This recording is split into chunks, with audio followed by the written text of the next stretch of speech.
Hi everyone, this is Mary Peterson. This is a look at this Sunday's Gospel, and it's about the virgins who went out to wait for the bridegroom.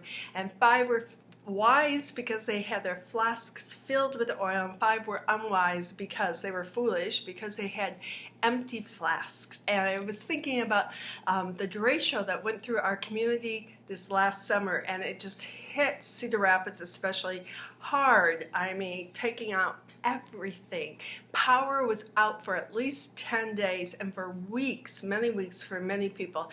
And I was talking to a friend, and she was saying how she had gone out for a ride the day before, and she looked at her gas and it was down to almost empty. But she decided, oh, I'll wait for another day to fill it up. And I've done that a million times, just a million times. And then the derecho hit, and everything was closed, gas stations, grocery stores, anything. And she felt so unprepared. She couldn't even go anywhere. There was no gas in her car. Everything was gone. Some people had full gas tanks. Some people had generators. I guess it's a lesson on keeping it, like my mom always said, make sure you fill up that tank when it's at least half empty.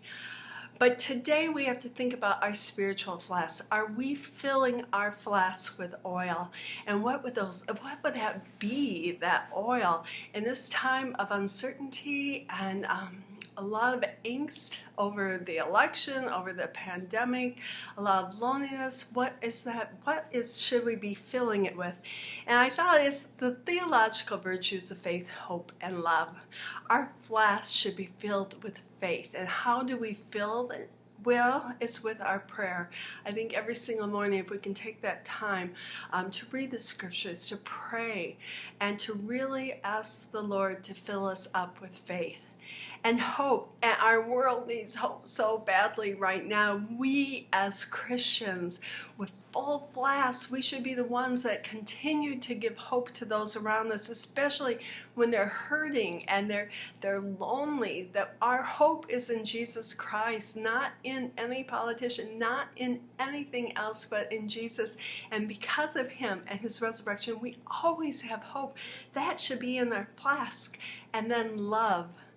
Love. We should be overflowing with love for each and every person we meet, knowing that they are made in the image and likeness of God, knowing that God came for them. Jesus Christ came into the world for each human being.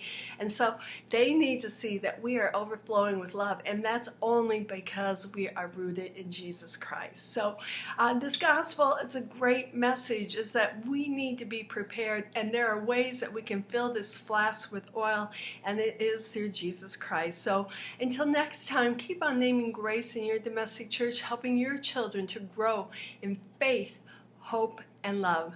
And God bless.